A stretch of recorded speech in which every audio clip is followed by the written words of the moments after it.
رمضان تجلى وابتسما طوبى للعبد إذا تنما. Consequences of leaving fasts. Is it just like leaving salah? Will it lead to kufr? Now this is quite important. As Muslims, we follow a particular aqeedah. And why is that? Because our Prophet told us, alayhi salatu wasalam, that my nation will be divided into 73 sects. All of them are in hell except one. So they said, which one is it, O Prophet of Allah? The Prophet said, whoever follows my footsteps and the footsteps of the companions. This is the saved sect, which I claim, as well as you do, that we are, insha'Allah, among them. And how do we know that we are among them? By following the Quran and the Sunnah. Nobody's else footsteps we're following. Whatever we do, you ask me, you question me, you stop me in the middle of the street, if you can. And I'll answer your question. Say, Sheikh, how do you prove that the Prophet did what you're doing? And I'll show it to you from the Quran and from the Sunnah. Other sects can't do that. You tell them, why do you do this? He says, Simon says. You have to obey. But Allah did not order me to follow and obey Simon. Allah ordered me to obey the Prophet ﷺ. Going back to our question. What does this have to do with fasting Ramadan? If a person does not fast Ramadan, is he a kafir? First of all, do not play with fire. Otherwise, you're going to burn yourself. Those who play the takfir game. So, look at me. I'm wearing this Saudi thobe and this red shmagh, we call it. I look like a sheikh. If I keep on looking at people and classifying them, this guy's clothes are below his ankle, he's a kafir. This guy fornicates with women, he's a kafir. This guy consumes intoxicants, it's a major sin. He's in hell, he's a kafir. This is the treats of the Khawarij.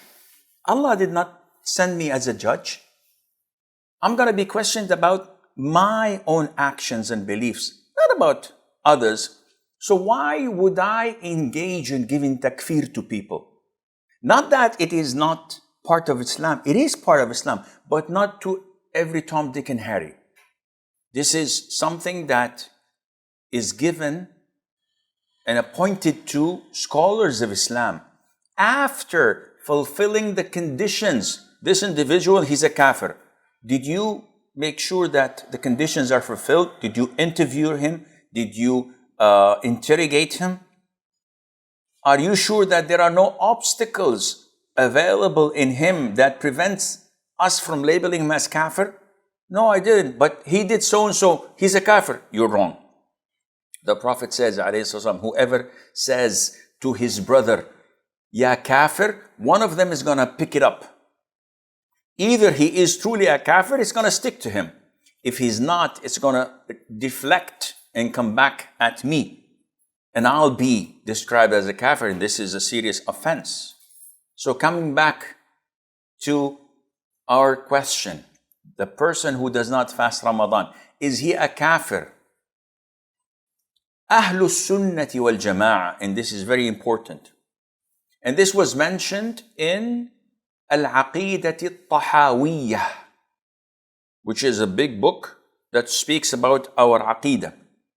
And it says, At-Tahawi says, and we do not label anyone as a kafir for doing something unless he makes it halal.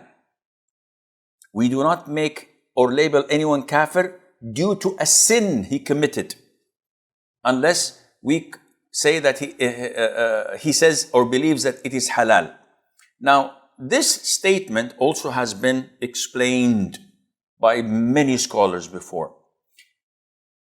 In a nutshell, I'm not going to take you into details, because as they say, the devil is in the details. The devil does not have the guts to come and discuss these things with us because it gets us closer to Allah. So it's just a metaphor. Now, Ahlul Sunnati wal Jama'ah believe that no sin takes you out of the fold of Islam unless it is shirk or kufr or salat. Oh, Sheikh, why are you excluding salat? I did not exclude salat. It's the Prophet ﷺ who stated that between man and shirk or kufr is abandoning salat. Whoever abandons salat is a kafir. He has committed kufr. This is the Prophet's hadith. It's authentic. I'm not going to go there because our series are about fasting. This is what I believe. You can always watch the great debate that took place 4 years or 5 years ago in Birmingham, Green Lane Masjid, between the Honorable Sheikh Abu Amina Bilal Phillips and myself. We discussed this, whether he's a kafir or not. And you can judge for yourself. Beautiful debate, beautiful manners of my great beloved brother Abu Amina, and it was enjoyable. The weather was fine. Check it out. So, I'm not going to talk about salat. I'm going to talk about everything else. If I consume intoxicants, is it halal or haram? No, I know it's haram. But I like partying. I like to drink booze. I'm sinful. I'm committing a major sin. I'm still Muslim. Okay, what about the pillars of Islam? If I don't give zakat money, am I a kafir or not? What is my intention? Is my intention that zakat is not mandatory? No, I agree, it's a pillar of Islam. But I'm stingy. I don't feel like giving zakat. I'm committing one of the most heinous and major sins in Islam, but I'm still a Muslim. Do I go further? I think you got my point. What about fasting, Sheikh? My cousin doesn't fast a single day in Ramadan. Come, why don't you fast Ramadan? Isn't it a pillar of Islam? I said, yes, I acknowledge. But I'm lazy. I don't want to fast. You are committing a major and serious sin that will probably throw you in hell for 100 years. I don't know how long. It's all in Allah's hand. Maybe Allah Azza wa Jal doesn't punish you. But you're not a kafir.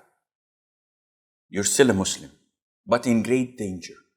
So, to answer the question, consequences of leaving fast, is it just like leaving salah? Will it lead to kufr? The answer is no, it would not lead to kufr until you believe. And I'll give you another example of the person who likes to drink booze. So, he drinks booze. It is pre-recorded. It's not Ramadan. So this is pre-recorded. Don't think this is not live. I'm not with you in Ramadan. This time you're watching this, I'm in home, Jeddah, fasting with my kids. So someone who drinks booze and he acknowledges that it is haram and it's a major sin. Is he a kafir? No, he's a Muslim. Allah Azza wa Jal may punish him and may forgive him. No one has control over it except Allah Azza wa Jal. A person who never put a single drop of intoxicants in his mouth, but he believes that wine is not haram. He is a full-fledged kafir because of his belief, not because of his action. He did not drink a drop in his life, but because he believes that it is not haram, though Allah has mentioned this in black and white. And we show him the evidences from the Quran and from the Sunnah. We fulfill the conditions upon him and we know that he has no obstacles. In this case, the guy has become an apostate.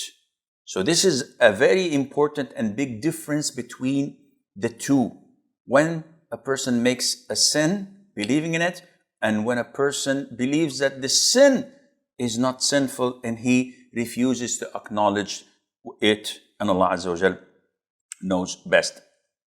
Yet, this leads us to a 1 million Kuwaiti dinar question. Dollars is underrated. Kuwaiti dinar is high. So a person who does not pray, should he fast? You are not the judge. What do you mean? Akhi, don't judge people and say, listen, you don't pray. You're a kafir, hence you should not fast. What would he do? He said, Wallah, if I'm a kafir and I'm already in hell, might as well leave fasting. No, this is not your role. Your role is a da'i. Your role is to make people love goodness and abstain and refrain from evil and bad things. So if a person doesn't pray, yet he fasts, he might fast because of his belief in Allah. He might fast because of the society and those around him as a culture. It's not your business. Bank on it and utilize it. Use these positive feelings in him and ask him to start to pray, at least Taraweeh. You invite him to pray a fard prayer in the masjid once every blue moon. At least tell him that Allah's forgiveness is there, and if he succeeds in maintaining prayer, that Allah Azza wa Jal would love him more and more.